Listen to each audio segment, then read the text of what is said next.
dan soal izin-izin yang ditangani oleh Kementerian Parekraf.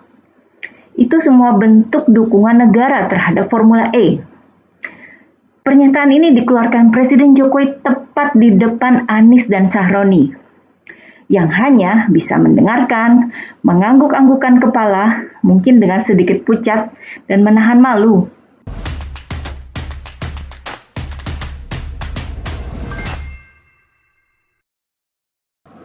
Hai guys, jumpa lagi dengan saya, Nina Nur. Bersama-sama kita akan mengulik dunia politik dengan awas, waras, dan cerdas. Ajang Formula E memang sudah kelar, namun masih ada saja hal yang tersisa. Rekam jejak memang sulit untuk dihilangkan, dan memang tidak boleh sampai dilupakan. Apalagi para tokoh politik yang terkait dengan Formula E ini nampaknya sedang mengincar berbagai posisi publik di masa mendatang. Sebut saja Anies yang sudah sangat kelihatan punya ambisi buat nyapres. Atau Ahmad Sahroni, ketua pelaksana Formula E yang konon sedang mempersiapkan diri jadi pengganti Anies sebagai Gubernur DKI Jakarta. Artinya, dari ajang balap Formula E, kita sebagai publik bisa mempelajari karakter atau sifat mereka ini. Formula E memang dijadikan sebagai ajang main drama buat Anies dan Sahroni. Kapan lagi kan? Selagi mereka sedang jadi perhatian publik. Anies pun curhat di acara Milad PKS, selagi mendapat kesempatan tampil di panggung besar. Atau sebenarnya mau mengalihkan isu dari kehebohan publik akibat ambruknya tribun Formula E? Bisa jadi ya. Isi curhatan Anies sih terdengar lebay. Anies menyatakan cita-citanya untuk menggelar ajang balap Formula E di Monas tidak diperbolehkan, sehingga akhirnya pindah ke Ancol. Padahal Anies ingin memperlihatkan wajah Monas untuk jadi salah satu ikon dunia. Curhatan ini seakan seakan Anies jadi korban, seakan dia punya cita-cita yang mulia, lalu kemudian dilarang oleh pemerintah pusat, seakan sengaja di-tackle oleh pemerintah pusat, alias oleh anak buah Presiden Jokowi, seakan-akan dihalang-halangi untuk memperjuangkan agar Monas dikenal oleh dunia lewat ajang Formula E. Pokoknya, Anies ini jadi korban dari ulah pemerintah pusat. Wow sekali ya dramanya. Ngalahin drama Korea. Tentu saja taktik drama Anies ini dengan gampang dibantah. Pertama oleh anggota DPRD DKI Jakarta dari fraksi PDIP, Gilbert Simanjuntak. Dia mengingatkan bahwa waktu itu terjadi pemotongan pohon-pohon di Monas yang tidak pernah dijelaskan secara tegas oleh Anies. Sedangkan pemilihan Monas sebagai venue Formula E sejatinya merupakan pelanggaran aturan mengenai cagar budaya. Anies yang melanggar aturan seakan-akan dibuat benar dan seakan-akan menjadi korban. Padahal yang bersangkutan justru melanggar peraturan dan melakukan pembohongan publik. Sementara itu, staf khusus Menteri Sekretaris Negara, Valdo Maldini, juga memberikan bantahan yang telak terhadap Anies. Valdo mengingatkan bahwa waktu itu Anies diberikan alternatif lain, yakni kawasan Medan Merdeka yang sangat dekat dengan Monas.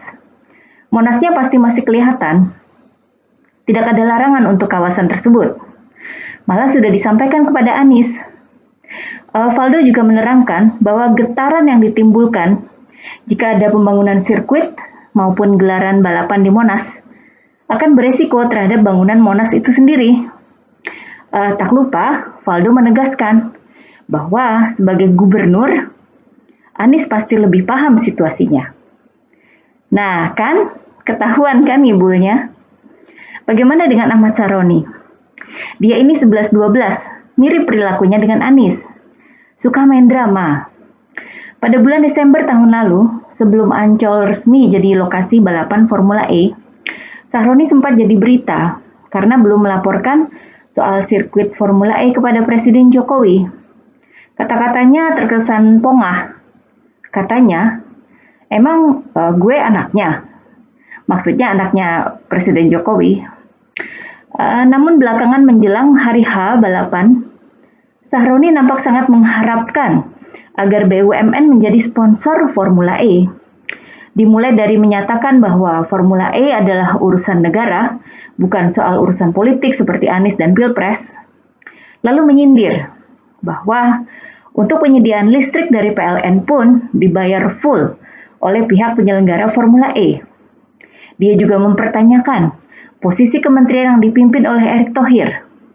Kan BUMN bagian dari RI katanya.